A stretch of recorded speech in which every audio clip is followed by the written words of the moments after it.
श्री शास्त्री स्वामी धर्मप्रसाद दाजी BEd college में आप सभी विद्यार्थी मित्रों हार्दिक स्वागत है।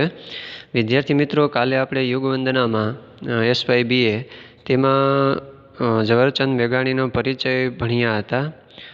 भाग 1। आज આપણે भाग 2 એટલે કે ઝવેરચંદ મેઘાણીનો परिचय थोड़ो बाकी हतो, ते आगळ भणीए। ध्यानपूर्वक सांभळजो। ऊंटनी पीठ पर बेसीने 11-12 वर्षनो ए ओशियाळो बाळक एक पछी एक गामडाओने वींधी घेर आवतो। શેત્રુંજીના શીતળ નીર ને એના બંને કિનારાઓ પર ઝળુંબતી આભ ઊંચી ભેખડો સ્નેહ ભૂખ્યા બાળકને આત્મીય સ્વજનસી એ લાગતી। ઘટાદાર વૃક્ષોનું હરિયાળું દર્શન ને શૈલ નદીના પ્રવાહમાંથી ઊભા થતા જળ ઘૂંઘવાટનું શ્રવણ, ઊંટ વઢ આરો ને પંખીઓનો કલરવ બાળક મેઘાણી જાણે પાછો સ્વર્ગમાં આવી જતો। અહીં ઝવેરચંદ મેઘાણીના પરિચયમાં એવી સરસ મજાની વાત કરી કે ગામડામાં જે બાળકનો ઉછેર થયો, ખાસ કરીને ઝવેરચંદ મેઘાણીનો, તો એમણે કેવી રીતે સુખ દુઃખના જે બે ભાગો છે તે તેમણે નિહાળેલા છે અથવા જોયેલા છે। ક્યારેક એના જીવનમાં સુખ, ક્યારેક એના જીવનમાં દુઃખની ઘટનાઓ પણ આવેલી હતી। તે સ્વજન પ્રત્યે કેવી આદર અથવા લાગણી હતી તે પ્રવાહ વિશે પણ અહીં વાત કરેલી છે। અને જે પણ લોકગીતો ગાયેલા છે તો એ પણ પંખીઓના કલરવ અને બાળકના પણ જે નાના નાના શબ્દો અથવા નાના નાના પગ દ્વારા ચાલતું જે બાળક છે, તો એ પણ એક મેઘાણીએ જે જોયેલું છે એ સ્વર્ગની માફક એમણે એ જીવન છે તે પ્રાપ્ત કરેલું હતું એમ। પણ આ સુખ તો વેકેશનનું જાજુ ટકે નહીં। રજાઓ પૂરી થાય ને બાળક પાછળ ડોક કરીને આ બધા સ્વજનોને એક પછી એક છોડતો મૂકતો આગળ વધે। શિશુ સહજ મુગ્ધતાનો એ ગાળો મેઘાણી માટે જાણે નિર્માયો જ ન હતો। ઓછી વેદનાના એ સંવેદનાને મેઘાણીને વહેલા પરિપક્વ બનાવ્યા। એટલે કે જ્યારે પણ મેઘાણી નાનપણમાં જ્યારે શૈશવ અવસ્થા હતી ત્યારે તે વેકેશન પૂરું કરી અને ફરી તે જતા હતા, ત્યારે તેમણે જે ઘર મૂકવું પડતું તે તેમને ગમતું નહોતું। સ્વજનોનેથી છોડીને જ્યારે તે જતા અને પાછળ ડોક ફેરવી અને જોતા, તો એ સ્વજનોને કેવી રીતે છોડવા અને આગળ કેવી રીતે વધવું, એ એમને એવો એક ગાળો હતો મુગ્ધતાનો કે એ ગાળો પણ એ નિર્માયા જ એ ગાળો છે તો એ નિર્માયા જ ન હતા, એટલે કે એ ભૂલાયા જ ન હતા। તેમની જે ઓછી વેદનાઓ હતી અને જે સંવેદનશીલ લાગણીઓ હતી એ મેઘાણીને એના શરીરમાં અથવા એના જીવનમાં એવા પરિપક્વ બનાવ્યા કે એ અત્યારે પણ આપણે એમનું નામ બોલીએ છીએ કે લોક કલાકાર એટલે કે લોકગીતના જે મહાન છે તે એક ઝવેરચંદ મેઘાણી। આગળ જતાં આ સમયને યાદ કરતા મેઘાણી લખે છે, પહાડના મારા સંસ્કાર પોછાતા રહ્યા, પૂનમના હુતાશણીના ભડકા ફરતા ગોવાળીડા જુવાનો અરે ઘરડા ખખ ખેડ દુહાગીરો પણ સામા દુહાની રમઝટ માંડતા ને તેનો હું બાલ ભોગતા પહાડનો હું બાળ જીવડો। એટલે કે આગળ જેમ જેમ દિવસો જાય છે મેઘાણીના અને મેઘાણી જે પરિપક્વ બને છે ત્યારે એના જીવનમાં જે ઘટનાઓ બની છે એ ઘટનાઓ વિશે તે લખતા જાય છે।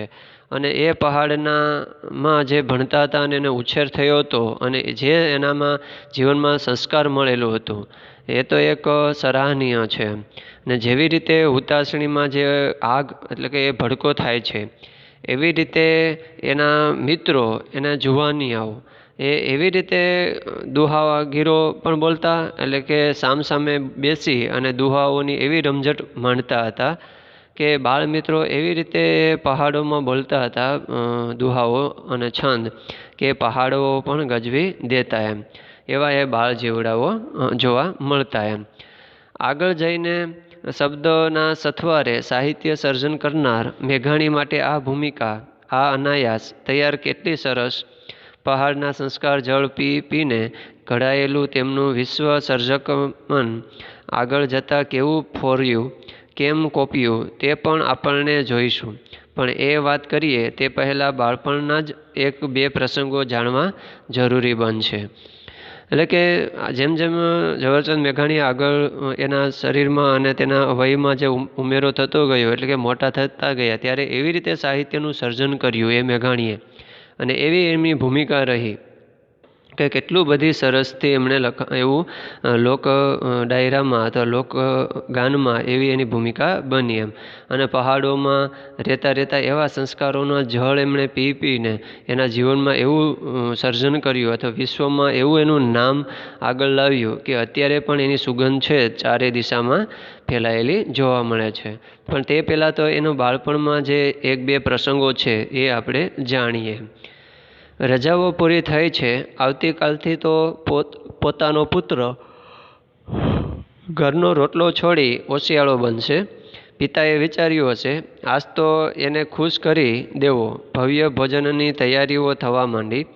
મિજબાની જેવું ગોઠવાઈ ગયું અને જમાદાર કાળીદાસનો ઉત્સાહી પસાયતો ગામ આખામાં ફરી વળ્યો. નાનકડા એ ગામના ખોરડેથી દૂધ ઉઘરાવી લીધું. જમાદારને ઘેર મિજબાની હોય તો ના કોણ પાડી શકે? પસ્તાયો બોલ્યો, નાના છોકરાને તો પાવા માટે પણ કોઈના ઘરના ટીપું દૂધ રહેવા દીધું નથી. ખલાસ દૂધ પાકના મીઠા જમણ પરથી મેઘાણીનું મન ઉઠી ગયું. સહુના વાડકા ખાલી થાય ન થાય ખાલી એક મેઘાણીનો વાડકો. સૌએ પૂછ્યું, આમ કાં? જવાબમાં થોડું વિષાદભર્યું મૌન. પછી પસાયતાના પેલા વચનો આળું ને સંવેદનશીલ હતું. બાળ મેઘાણીનું હૃદય આવું બાળક આગળ જતા કવિ ન બને તો જ નવાય. એટલે કે જ્યારે ઝવેરચંદ મેઘાણી ભણતા અને એમની રજાઓ પૂરી થાય અને આવતીકાલથી તો એનો પુત્ર છે તો એ ઘરનો રોટલો છોડીને ઓશિયાળો બનશે. એટલે કે પિતાએ એવું વિચાર્યું કે મારો પુત્ર તો વેકેશન પૂરું થશે એટલે ઘરેથી એ પાછો સ્કૂલે જશે એમ. તો એ ખુશીમાં અથવા એ ભવ્ય ભોજનની તૈયારી કરતા કે મિજબાની પણ ગોઠવતા. અને જમાદાર કાળીદાસ એટલે કે ઝવેરચંદ મેઘાણીના પિતા એવા તો ઉત્સાહી હતા કે આખા ગામમાં એ ફરી વળતા અને નાનકડા એ ગામમાં ઘરે ઘરે જઈ અને દૂધ છે તે ઉઘરાવી લાવતા. અને એવી મિજબાની કરતા કે કોઈ એમને ના પણ ન પાડી શકે. ને એવી રીતે એ બોલતા કે નાના છોકરાઓને પાવા માટે જે દૂધ હતું એક ટીપું પણ એ રહેવા ન દેતા. અને દૂધ પાક અને મીઠાઈની એવી તો રસોઈ કરતા અને સહુના વાડકા છે તે ખાલી કરી દેતા એમ. તો આવી રીતે મેઘાણીનો વાડકો છે સૌએ પૂછ્યું કે આમ કાં? તો જવાબમાં થોડુંક એમણે પહેલાં તો મૌન ધારણ કર્યું. પછી તો તે વચનોથી એ બોલ્યા એમ કે સંવેદનશીલ એ બાળક એટલે કે મેઘાણીનું હૃદય એવું છે કે આગળ જતાં એ કવિ ન બને તો જ નવાય એમ. એવો પ્રશ્નાર્થ વાક્ય એમ. દાઠા, પાળિયાદ, બગસરા વગેરે સ્થળે પ્રાથમિક શિક્ષણ પૂરું થયું અને બગસરામાં નાનપણથી જ મેઘાણીએ સહુનું ધ્યાન ખેંચેલું. ભણવામાં તો હંમેશા પહેલાં ખરા જ. શાળાની પ્રાર્થના પણ તે જ ગવડાવે. જૈનોની પાઠશાળામાં જૈન સ્તવનોનો ગાવાનો શોખ. મેઘાણીના હલકદાર કંઠથી ગવાતા સ્તવનો સાંભળવા સ્ત્રીઓ આતુરતાથી રાહ જોતી. એટલે કે આ જે ઝવેરચંદ મેઘાણી છે તો એમણે તો સૌપ્રથમ દાઠ, પાળિયાદ અને બગસરા જેવી જે પ્રાથમિક સ્કૂલો હતી ત્યાં તેમણે પ્રાથમિક શિક્ષણ પ્રાપ્ત કર્યું હતું. અને બગસરામાં નાનપણથી જ મેઘાણીએ એવું તો દરેક લોકોમાં ધ્યાન એમનું ખેંચેલું હતું કે ભણવામાં તો એ હોશિયાર હતા જ પણ શાળામાં પણ જે પ્રાર્થનાઓ બોલાતી હતી, આપણે કહીએ ને કે ભાઈ સ્કૂલની શોભા હોય તો એ પ્રાર્થના છે, તો એ સ્કૂલની શોભામાં વધારો કરવામાં મહત્ત્વનો ફાળો ઝવેરચંદ મેઘાણીનો પણ રહેતો એમ. કેમ કે એ એવા એક ગાયક કલાકાર હતા. લોકગીતો તો બોલતા જ પણ પ્રાર્થના પણ તેના એવા કંઠથી એવી ગવડાવતા. અને એ પાઠશાળામાં જૈનો લોકો છે તેના સ્તવનો પણ ગાવાનો શોખ હતો. તો એ પણ મેઘાણી છે તેના હલકદાર કંઠથી એવા તે સ્તવનો સંભળાવતા કે દરેક જે જૈન લોકોની જે સ્ત્રીઓ હતી તો એના કંઠને સાંભળવા માટે આતુરતા એટલે કે રાહ જોતી હતી એમ. એકવાર ધર્મગુરુ પાસે કોઈ મારવાડી શેઠ આવેલા અને તેમની પાસે વિદ્યાર્થીઓએ એક કવિતા ગાઈ. 12 વર્ષના બાલ મેઘાણીની એ પ્રથમ પદ્ય રચના. જેમ કે આવી રીતે: નૈધર વંશા સપૂત વિલાજી તણા છે, ચિમનાજી નામે સુવિખ્યાત ગણાય, ધન્ય ધન્ય માતા તારી, જણિયા કર્ણાવતારી, જુગ જુગ જીવો દાનવીર, પ્રાર્થના એક મારી. સરસ મજાની એક વાર ધર્મગુરુ પાસે કોઈ મારવાડી શેઠ આવેલા હતા અને એ મારવાડી શેઠ એ વિદ્યાર્થી પાસે એક કવિતા ગવડાવી અને 12 વર્ષના જે મેઘાણી હતા તો એમણે સરસ મજાની એક પદ્ય રચના એટલે કે કવિતાની રચના કરી હતી કે નૈધર વંશના સપૂત વેલાજી તણા છે, ચિમનાજી નામે સુવિખ્યાત ગણાય, ધન્ય ધન્ય માતા તારી, જણિયા કર્ણાવતારી, જુગ જુગ જીવો દાનવીર, પ્રાર્થના એક મારી.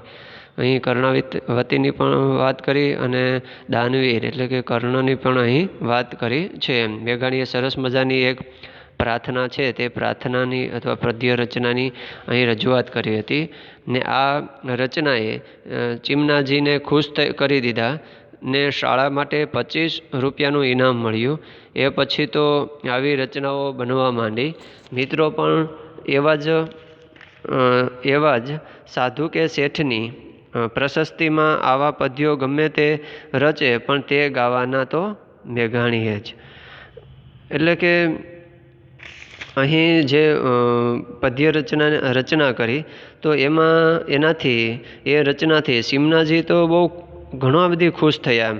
તો એ ખુશીના મારે તેમણે મેઘાણીને 25 રૂપિયાનું ઇનામ આપ્યું અને પછી આવી રચનાઓ ઘણી બધી બનવા માંડી. એને મોટિવેશન માટે 25 રૂપિયા મળી ગયા. તો ત્યારે તો ઘણા બધી એ 25 રૂપિયા એટલે કે ઘણા બધી કહેવાતા એમ. તો મિત્રોમાં પણ આવું જ રહ્યું અને સાધુ હોય કે શેઠ હોય એમ તો એમને પણ આવી રીતે પ્રશસ્તિ પત્રો છે તો એ ગમે તે રીતે રચે અને પછી ગાવાના શોખે મેઘાણીને જ એ પ્રશસ્તિ પત્રો અને ઇનામો છે તે મળતા હતા એમ. તો વિદ્યાર્થી મિત્રો, આજે આપણે અહીં સુધી રાખીએ. ઝવેરચંદ મેઘાણીનો પરિચય ભાગ 2 પૂર્ણ કરીએ. આવતીકાલે આપણે ભાગ 3 વિશે અભ્યાસ કરીએ.